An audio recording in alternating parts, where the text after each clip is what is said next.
안녕하세요. 배대근 목사입니다. 오늘은 배대근 목사의 고전어 산책 두 번째 시간 제2강 네페시 하야 생명이란 무엇인지에 관해서 함께 알아보도록 하겠습니다. 네페시 하야라는 말은 생명이라는 말인데요. 창세기 2장 7절에 보게 되면 여호와 하나님이 땅의 흙으로 사람을 지으시고 생기를 그 코에 불어넣으시니 사람이 생명이 된지라 이렇게 말씀하고 있습니다. 그래서 과연 이 생명이라는 것이 무엇인지에 관해서 많은 사람들이 많은 이야기를 하고 있죠.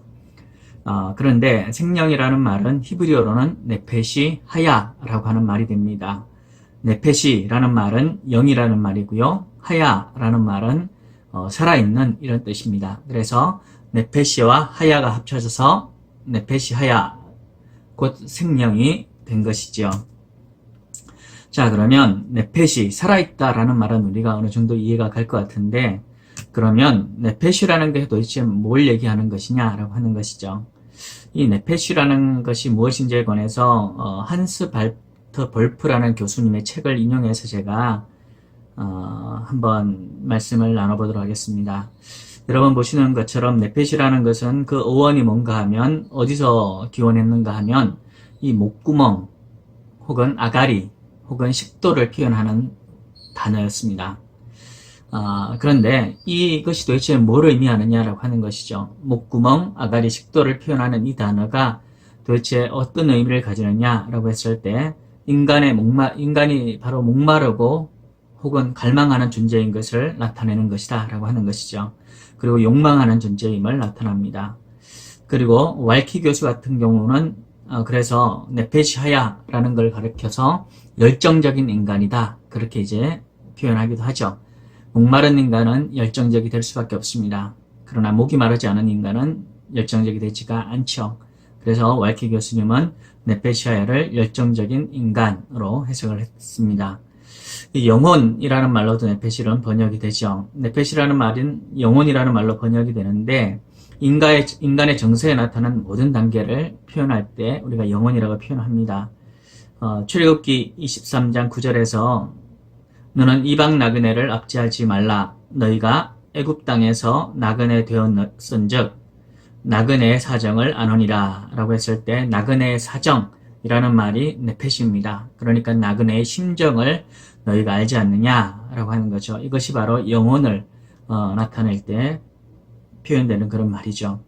또는 생명 그 자체를 네페시가 표현할 때도 있습니다. 혹은 사람을 표현할 때도 있죠. 육체의 생명은 그 피에 있습니다. 레위기 17장 11절에 나오는 말인데요. 여기서 네페시는 생명이라는 말로 번역이 됐습니다. 생명 그 자체를 가리키기도 하죠. 또 출애굽기 레위기 27장 10절에 보면 이스라엘 집 사람이나 그들 중에 거류하는 거류민 중에 무슨 피든지 먹는 자가 있으면 내가 그 피를 먹는 사람에게는 내 얼굴에 대하여 그를 백성 중에서 끊으리라 라고 말씀을 했습니다. 여기서 먹는 사람이라고 했는데 히브리어로는 네페시가 쓰였습니다. 그래서 사람 그 자체를 가리킬 때도 네페시라는 말이 사용되기도 하죠.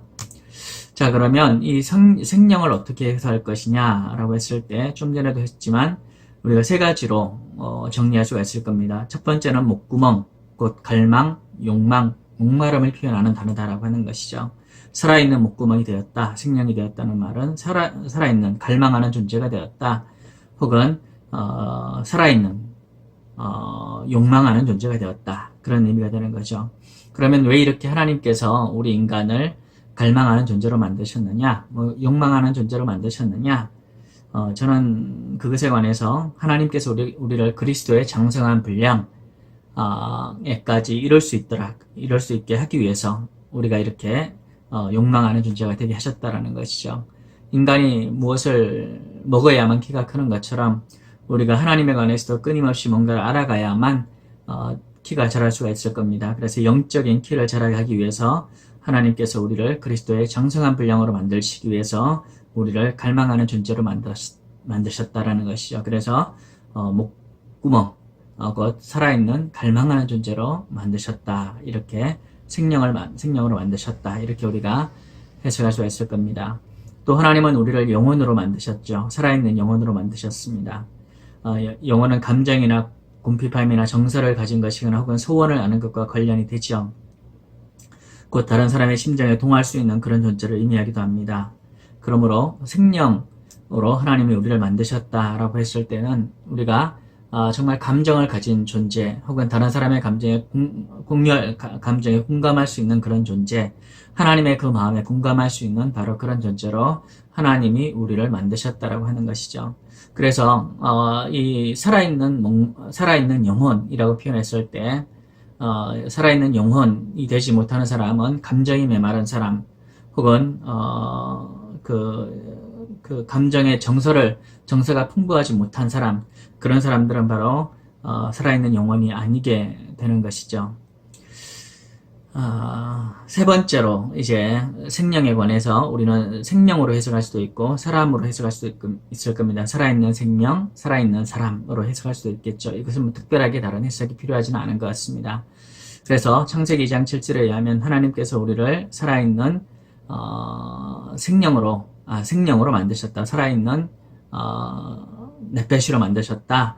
이렇게 말씀했는데 바로 이런 창세기 2장 7절은 그래서 이런 여러 가지 의미를 가진다라는 것을 여러분과 함께 나누어 봤습니다. 이러한 해석이 성경을 더 풍성하게 하는 것이라고 저는 생각을 합니다. 오늘 하루도 제 강론을 들어주셔서 감사합니다. 오늘 하루 복 있는 하루가 되시기를 예수님의 이름으로 축복합니다. 감사합니다.